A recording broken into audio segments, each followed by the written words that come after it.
hari ini kembali lagi di podcast Ngotai. Ngobrol sambil santai. Nah, hari ini aku akan mewawancarai mereka berempat tentang seputar Bank Indonesia nih. Nah, kebetulan aku sudah ada 4 bintang tamunya nih. Ada Ijaz, ada Panji, ada Faki, dan juga ada Ipul. Nah, aku mau tahu gimana sih tentang seputar Bank Indonesia. Kalian mau tahu juga nggak gimana ceritanya? Mari kita lanjut ke video selanjutnya. Halo, selamat siang. Nah, hari ini aku udah mengundang kalian ke podcast Montai untuk membahas seputar Bank Indonesia nih. Nah, sebelum kita lanjut ke sesi pertanyaan, gimana kabar kalian hari ini? Alhamdulillah baik. Nah, lanjut aja ke sesi pertanyaan ya. Nah, menurut kalian tuh apa sih tugas utama dari Bank Indonesia? Menurut saya menetapkan dan melaksanakan kebijakan moneter. Bank Indonesia bertujuan untuk menjaga inflasi tetap stabil dan terukur melalui berbagai instrumen kebijakan moneter.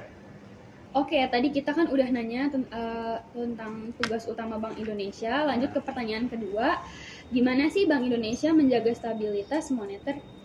Jadi, BI menetapkan dan mengimplementasikan kebijakan moneter melalui berbagai instrumen, seperti suku bunga acuan, operasi pasar terbuka, dan pengaturan cadangan wajib. Nah, tadi kan kita udah menanyakan tentang bagaimana sih Bank Indonesia menjaga stabilitas moneternya. Lanjut kita akan ke pertanyaan ketiga, yaitu apa peran Bank Indonesia dalam sistem pembayaran menurut kalian? Oke, apa peran Bank Indonesia dalam sistem pembayaran? Menurut aku sih menetapkan standar dan regulasinya. Bank Indonesia menetapkan standar dan regulasi yang mengatur sistem pembayaran di Indonesia. Oke, nggak kerasa udah di pertanyaan terakhir, yaitu pertanyaannya bagaimana Bank Indonesia menjaga stabilitas sistem keuangan Menurut aku sih Bank Indonesia itu mengawasi bank-bank untuk memastikan mereka beroperasi dengan sehat dan tidak membahayakan stabilitas sistem keuangan.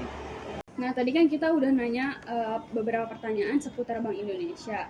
Kira-kira ada nggak sih contoh kasus seputar Bank Indonesia juga? Ada Kak, yaitu kasus pembobolan bank terjadi terhadap korban berinisial MJ, di mana seorang tukang becak bernama Setu menyamar sebagai pemilik rekening dan berhasil membobol rekening nasabah becak senilai 345 juta. Oh, ada lagi nggak kira-kira?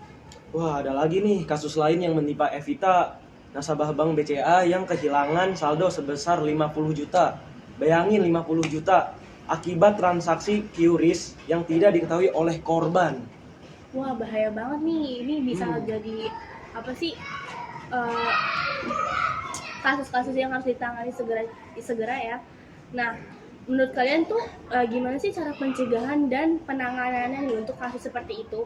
Yang pertama, peningkatan kesadaran masyarakat menjadi hal yang penting untuk mencegah terjadinya pembobolan dana nasabah.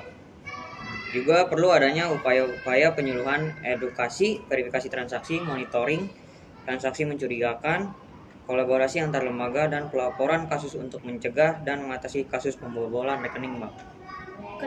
Nah, oke, itu sekian dari pembicaraan kita hari ini tentang Bank Indonesia. Nah, tadi 4 rekan kita ini sudah menjelaskan dan sudah mengasih info tentang Bank Indonesia nih, seputar Bank Indonesia. Nah, nggak kerasa ya kita udah lama di sini.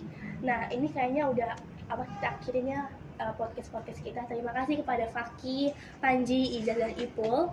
Ya, terima kasih karena udah ngasih tahu kita beberapa informasi seputar Bank Indonesia. Oke. Udah ya, kita penutup aja. Kita mau udah. Makasih ya. Makasih Kak. Makasih Kak.